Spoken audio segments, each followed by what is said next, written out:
Hey everyone, welcome to episode 230 of 15 with Andy, Randy, and Jeff. The gang's all back. You know it doesn't happen all the time, so I'm super excited for that.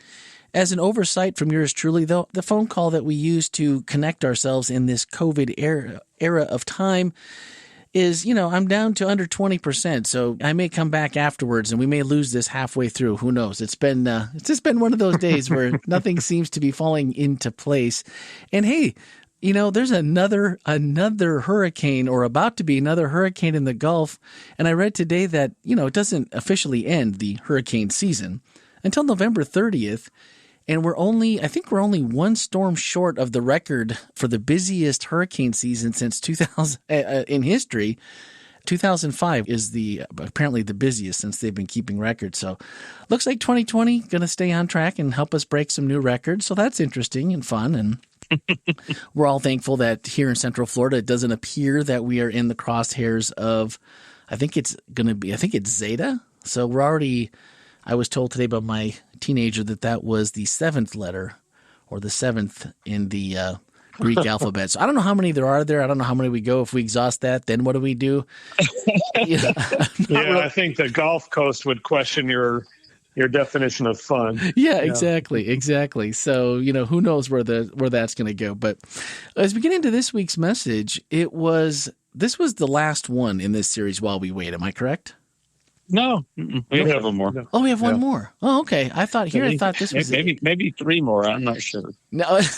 Oh, wow. All right. We're waiting to find out. Well, if you missed last week's message, just go to the ending. Randy tried to be funny too. It didn't work really well, honestly. It was it was almost a bad dad joke at the end. But this week it was Moses, and each week we started out with Abraham. We went to Job and then Joseph and now Moses, and we sprinkled a little bit of Jesus' story into that.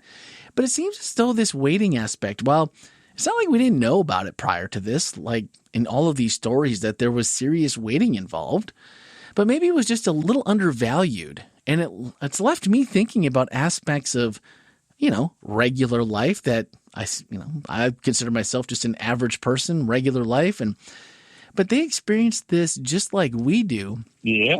But the signs of impatience and DIY life planning that never go as well as simply waiting and letting God do the work, so easily visible from hindsight. But the thing is, all these in common that I've just mentioned, we're looking at them in hindsight. We're studying them. We're talking about it.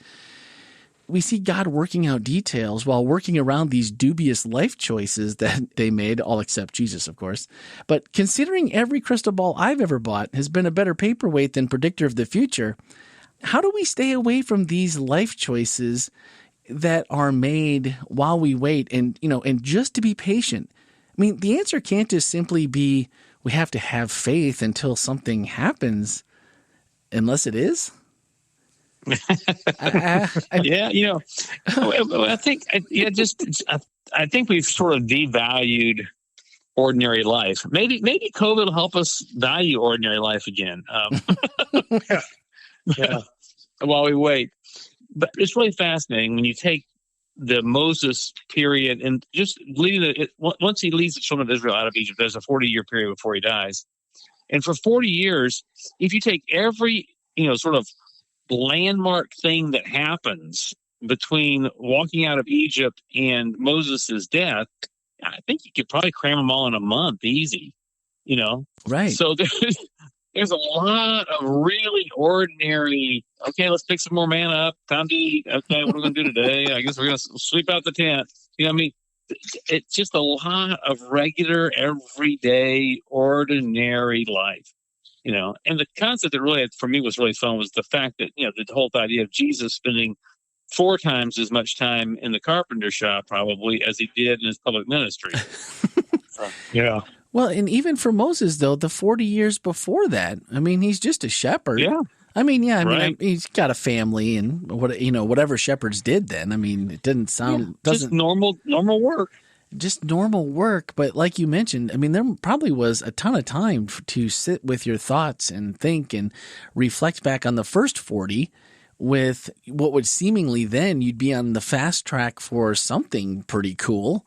I mean, Egypt was kind of it at the time, and thinking that you're part of royalty, you're in that mix, and you're doing all these things, and then I'm a shepherd for 40 years. Well, and not just a shepherd for 40 years, but with no other plan. I mean, it's like, God hadn't said, okay, now 40 years, then you're going to be able to go do this. It's just tomorrow, and then tomorrow, and then tomorrow. And my hope is that from looking at Moses' life and some of Jesus' life a little bit, was that people would begin to respect and value their own regular work life and other people's regular work life. I think that's really important. Yeah, I think, I was actually talking with somebody, a very personal conversation that kind of came up to the point where she finally said, the biggest problem I have, especially during this time, is I feel like I don't have a purpose.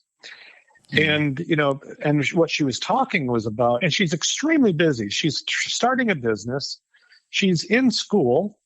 She's actually working through she's courting somebody and getting ready to get married. And it's like she's got all these things going on in her life. And she says, I just don't feel like I have a purpose. And sometimes we get lost in what we're doing, and we fail to actually, Andy said, we fail to actually value, but even to the point to where we find meaning in it. And so what happens is we end up always looking beyond. And I think that may be, I was thinking while Andy was speaking about this, that may be the reason that God called Moses, is because of his understanding of how he looked at his everyday life. In other words, the faithful in the few things, or the faithful in the what we call little things. I don't think God calls them little things, by the way. Yeah, I don't think not. God calls our everyday life little. I think that God looks at our everyday life in a much bigger, purposeful way than we see it. We always want to look for the heroic things that we do. Mm-hmm. God, I don't think God looks for those things. Well, and I think that would be very easy for Moses, again, because, he's kind of got these chapters like Andy mentioned, and while he's waiting, these are long periods of time. Even if your life goes to be 120 or further, which, doesn't happen that often in our world, he goes from endangered baby to royalty to murderer to shepherd to Pharaoh agitator back to shepherd of an angry mob. And this all takes 120 years. But, like the first 40, I can see that you're young. You seem to be on this fast track in Egypt, and you are surrounded by pretty much the best of everything that the world has to offer. And you must assume that at some point God has something here for you. Little do you know that it's another somewhere between, 40 and 60, 70 years down the road before you're back here, and it wouldn't be in the capacity that you thought it was going to be. What keeps us sane through all of this as we wait for even something? Like you said before, Andy, you're a shepherd. You're just living a normal life. There was no plan B. This was it, as far as he knew at the time. You're just waiting for shearing time. Yeah, that's pretty much it. I've never been to shearing time, but I don't know that it's something that I would be waiting, breathlessly for. Just when you get the cash crop of the wool, at least. Well, and what are you going to spend it? You're going to spend it on more sheep. It's not like it's just, if we let ourselves think of the regularness as mundaneness, it could be a little insane, seducing. That producing kind of thing. But if we instead think about it as the everyday is part of the journey. So when Moses is out there in Midian, at some point Gershom is born, and he's just a baby, and there's coming home and holding him and changing diapers and feeding, and then eventually he's a toddler, and then he eventually becomes a kid, a young man, an adult, while Moses is just doing regular life with him. So it is a really interesting.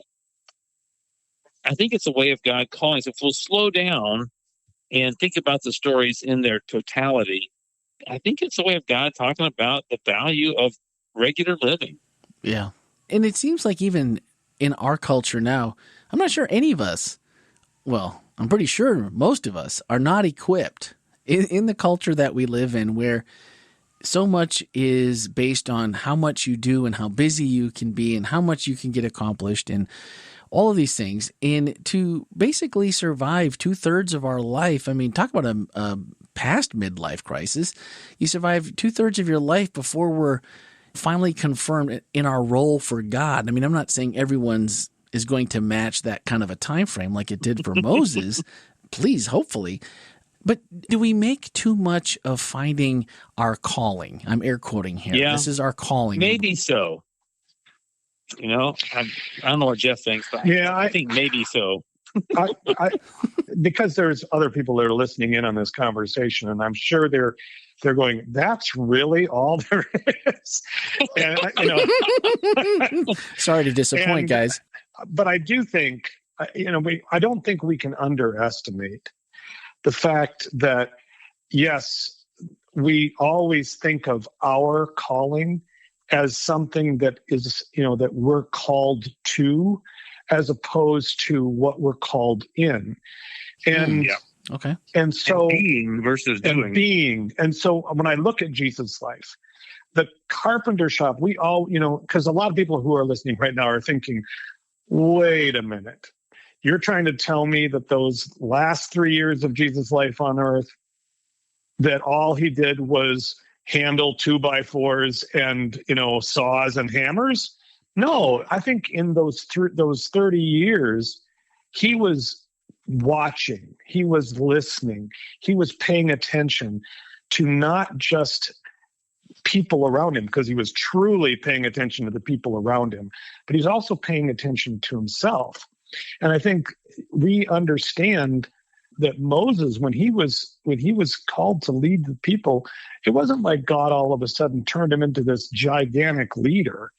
He was developing these skills. So I don't think that we can say that our everyday work is just our everyday work, because I think our everyday work has a lot to do with how we see ourselves in relationships. Right. And we do know that relationships were key for Moses during that time. So no, it's not just, doing these, mundane things. It's it's helping mundane things create that person that we are and who we are next to other people. So I don't think we divorce ourselves from relationships during this time. So Tim Taylor's Tool Time. So yeah, good illustration. You had the neighbor, you never got to see his face. You always just saw the top of his head or his eyes. Wilson. But Wilson, thank you. And so Wilson's few words over the fence into Tim's life were significant parts of the journey. Now, Wilson may have just thought it was this, he had this crazy neighbor, and I'll just, I'll try to help him out a little bit, give him some advice. But Tim may have seen that as a whole different thing in this. And I'm just saying, we have to recognize that Jesus sat on a log, in a forest somewhere, talking to somebody that we have no record of. Right. And before his ministry ever began, and before his public ministry began, but each of us have a private ministry, and that has nothing to do with church. It has nothing to do with pay. It's not necessarily our career. But one of the things that I said in the sermon that I hope people got is that every Christian is a full-time Christian worker. That's not something reserved for people paid by the church. Paid by the church happens to be a role we get to fill, and we be paid by the church. Yay. But every worker, the guy who's doing a great job plumbing and the guy who's doing a great job on thoracic surgery, I mean, all of that is a full-time Christian worker if you're living for Christ in that moment and being in the now with people. Yep. Yeah. Well, maybe the Wilson and Tim analogy, that might be the best ever, because Wilson, I mean, think about it. Wilson was always spot on. So we'll say Wilson's God, and we'll say we're Tim, because Tim never fully ever got the backyard over the fence conversation correct. He got just enough of it so that everybody else that he came in contact with, usually Jill, his wife, telling this ridiculous story about the names were changed, the locations were different to protect the innocent of the story.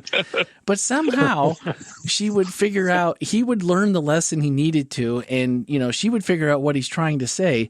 So maybe that could be the best analogy ever. But so can we then maybe just say that maybe our calling is less about the delivering the speeches to Pharaoh to deliver God's people out of Egypt type moments, but more of the calling is just to be the everyday life is the calling. And then as we learn and as we grow and as we understand more of who God is in relation to us, once we figure that out, and then more and more of it gets revealed to us of what we can, and the more we can handle, maybe the big moments come after we realize we've learned and we start living in that learning, and we start advancing and just learning how to do or being prepared to do something bigger. Well, and I think yes, and okay, Mm-hmm. Okay. I don't want to crash in your throat, but No, it's okay. yeah, I think that's true. I think we have to recognize that everything we're doing is building us for whatever's coming next. Mm-hmm. But also, the little pieces of everyday life have merit, value, and are part of the God plan too. I mean, so maybe I never have a big deal. Maybe the fireworks never go off and nobody ever applauds. Right. Is my life pointless, or can I be a great asset to the kingdom of God in my faithfulness of regular life, of fitting my place in the society and culture and doing good work and being faithful in that work and loving my spouse and raising my kids and, taking a vacation and helping somebody change a flat tire? I mean, I think we have this addiction to this, I want to split the Red Sea again kind of thing. Yeah. As opposed to, wow, I get to take care of sheep and go home and see my son and my wife and have a great supper together and watch the stars come out and talk to the neighbor and, help somebody else when their sheep are getting in trouble. And I just want to make sure we value the ordinary, because it is an extraordinary journey, even in the very most ordinary life. Absolutely. Yeah, we really do struggle with, trying, because again, we look for our purpose and we look for our meaning through how other people perceive or, admire or whatever. And the quote, we get the quote wrong a lot of times. We say, if I lift up God, he will draw all men unto me. But it's really God says. That's not what it says. No, that's not how it goes. But why couldn't it? Why couldn't it? Oh man, that's so true though. That's so true. I love it when we take these stories and it's something that something is there. You just haven't really thought about it in that light before, and it really makes the story take on something completely different and new things to learn. And it's always good to find those things. And this week, one of our whole life takeaways asked, "In what ways is your work full-time Christian work?" And that, to me, resonated because I've always found that idea, and we've already talked about it briefly here, that this idea that we should or we need to differentiate between church work and civvy work or secular work. Because for so many, there's always this reverence for God's work when you're employed by the denomination or in some capacity than any other job on the planet. And I've always felt like that's a really narrow and shallow box that we try to stuff God and his work in us in. But I loved Andy's use of 1 Peter 4:7-10. It says, "The end of the world is coming soon. Therefore, be earnest and disciplined in your prayers. Most important of all, continue to show deep love for each other, for love covers a multitude of sins. Cheerfully share your home with those who need a meal or a place to stay." And then here you go. "God has given each of you a gift from his great variety of spiritual gifts. Use them well to serve one another." God has given each of you. It doesn't say certain people. It doesn't say the Israelites. It doesn't say the Gentiles, the Jews. It doesn't say any of that. It says God has given each of you a gift from his great variety of spiritual gifts. And I think that, again, and not surprisingly, the most important thing to God here is love. We could use a whole lot more of that right now. I really that was great. So, what about you? In what ways do you view your work as full-time Christian work? Of course, we'd love to hear your thoughts or ideas on that. Or anything we missed, something we should have said, didn't say, said, and shouldn't have. Send a voicemail or text to 407-965-1607 or podcast@wholelife.church, and we would love to share those on the next podcast. And our final thoughts are from the closing to Andy's message. He said, so it's not real flashy, seems sort of humdrum, but from Moses and from Jesus' time in the carpenter shop, we can learn what to do while we wait, and that is simply to be faithful in our duties of regular life. And I found that those sentiments here really ring true in that so much in our lives are not flashy. I know mine's not. I mean, no matter what story our social media profiles might say about us, and that being faithful in our everyday duties is something important, and something to be proud of, something to be lived and taught to our kids. And then this morning, as I lost my uncle that I grew up with, it was my dad's brother, unfortunately had a couple-week-long battle with COVID and pneumonia. And the things that you're most proud of, as I looked back this morning, and I was kind of numb for a little bit, didn't know what to write. We kind of thought he was going to pull through. And you see what you loved about that person. And what stands out most is really wrapped up in those lines in 1 Peter that we apply to our lives. My uncle was someone who embodied the loving each other. He was always there when somebody needed him. I'm reading through all the comments, and it's that life that's just simply lived that maybe didn't have the big, the big booming moments. He worked, he was a truck driver. He worked for the Department of Transportation in Wisconsin, putting up road signs. He did a lot of things. He was a junk picker, scrap iron person. We like to say they were one of the first Earth Day people to just keep recycling everybody else's garbage. But when you look at all the comments, everyone will say in some way, shape, or form that he would have given you the shirt off his back, and he would have. And he was always there to help, whether it was somebody moving, somebody needed to get, up north, cut wood to keep your house warm in the winter, always there.